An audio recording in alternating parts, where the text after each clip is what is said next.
Hello everyone, Teacher Ian here. What is a particle in English grammar? In English grammar, a particle is a word that is often small and uninflected. It doesn't change form and doesn't easily fit into the traditional 8 parts of speech, like nouns, verbs, etc. Instead of having a clear standalone meaning, a particle primarily serves as a grammatical function or combines with another word, most commonly a verb, to create a new meaning. Here are some common types of English particles. The term particle is often used to describe several types of words based on their function. So we have adverb particles, also known as phrasal verb particles. These are often words that look like prepositions or adverbs. For example, up, out, or off, in, down, and away. They combine with a main verb to form a phrasal verb, where the combination often has an idiomatic meaning different from the original verb and particle alone. Here are some examples. In I need to look up this word, up is a particle that changes look to mean research. In please turn off the light, off is a particle that changes turn to mean deactivate. Infinite marker particles. The word to, when it precedes a verb to form the infinitive. For example, she wants to go home. Negative particles. The word not, when it is used to negate a verb. For example, he does not understand. We also have discourse particles, words like well, now, oh, or like, that are used to structure conversation, showing mood or function and they function as fillers. They often don't contribute to the core meaning of the sentence. For example, well, I think we should start over. Here's the infinitive marker particle to. The infinitive marker particle is the word to when it is used immediately before the base form of a verb. Its primary function is to create the full infinitive form of that verb, which is written as to plus a verb. For example, to run, to sing, to think. The particle to in this context is purely a grammatical marker and does not function as a preposition. Some key characteristics. As a grammatical marker, unlike the preposition to, which shows direction, time, or relationship and requires an object, the infinitive marker to serves only to identify the verb's non-finite base form. No object. As a particle, it's not followed by a noun or pronoun object. It's directly followed by the verb itself. As a non-finite verb, the infinitive form created by the particle is a non-finite verb. It does not change form to show tense, person, or number. For example, She decides to run every day. The main verb decides is finite, but to run is non-finite. Then we have the negative particle not. The negative particle in English grammar is the word not. Its primary function is to negate a statement, making it the grammatical opposite of an affirmation.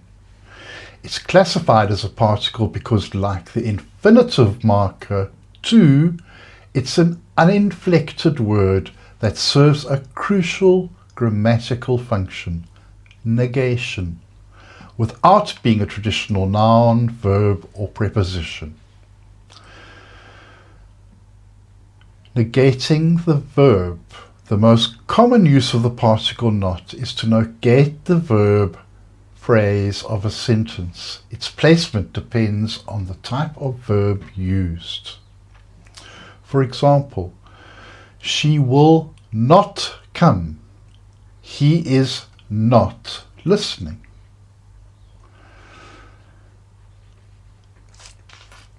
They do not agree.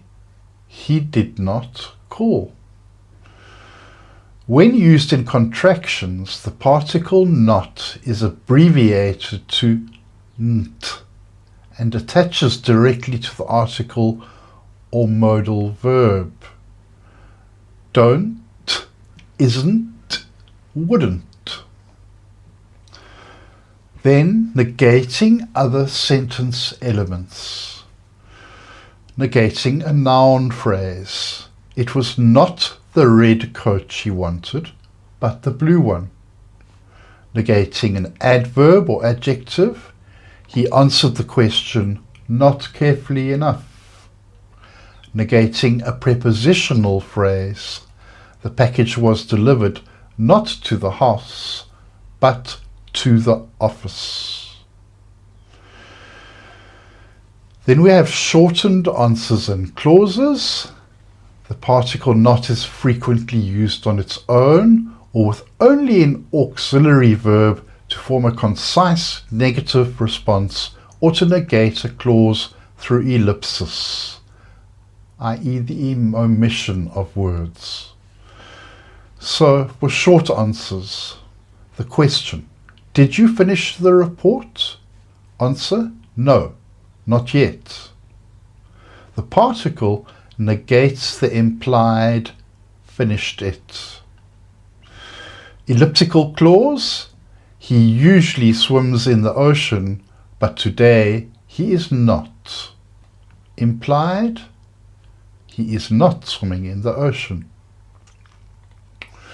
The particle not versus negative adverbs or determiners. It's important to differentiate the particle not from other words that create negation. Negative adverbs, words like never and hardly, are adverbs that carry a negative meaning. For example, he never listens to the radio implies a negative action over time. Negative determiners, words like no and none, function to create a noun. For example, I have no money. Then we have discourse particles. Discourse particles are a class of words that are usually uninflected and serve to structure conversation, manage the flow of talk, express a speaker's attitude or stance, or signal a relationship between parts of an utterance. They are very common in spoken, informal language, but are often grammatically optional or redundant to the literal core meaning of the sentence. Because they are often perceived as non-essential, they are sometimes called filler words, but linguistically they perform important social and conversational functions. The particle well. An example, well, I guess I'm going to have to try again. particle now. Now, let's look at the next slide. Oh, I see what you mean. That makes sense. Like, the presentation was like an hour long. The key functions of discourse particles. They frame and structure talk. They help listeners track the development of the conversation, marking boundaries between topics or turns. For example, okay, we finished that topic, so next we need to discuss the budget. They can express a stance or an attitude. They can often soften a strong statement or make the speaker's opinion sound less assertive, serving as a conversational hedge. For example, I think the project is like almost done, and that softens the commitment. Managing turns. They signal that a speaker is taking a turn, holding a turn while thinking or yielding a turn to another speaker. For example, just give me a second to gather my thoughts. Holding the turn. 4. Achieving shared understanding. Particles like you know or right attempt to involve the listener and ensure the information is being jointly understood. For example, that news policy is confusing, right? Seeking agreement or conversation. Discourse particles versus other parts of speech. A single word can function as a discourse particle in one context and a traditional part of speech in another. So, well, the word well, functions as a discourse particle in an example like, well, that's interesting, signaling a hesitation or a shift. Functioning as a part of speech, the well is deep, that's a noun. Or, he works well, adverb. The word like functions as a discourse particle.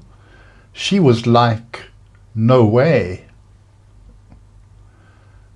Or as a part of speech, I like your shirt. Or, and that's a verb, I like your shirt. Or, they look like siblings, which is a preposition. The word now. Now, pay attention. That's a discourse particle, signaling for attention or to shift your attention. As a part of speech, she lives there now. That is an adverb of time. When a word is acting as a discourse particle, it usually cannot be removed from the sentence without losing the social or structural flavor of the utterance, even though the literal meaning remains the same. Well, that's all for now. I'll see you in the next one. Bye-bye.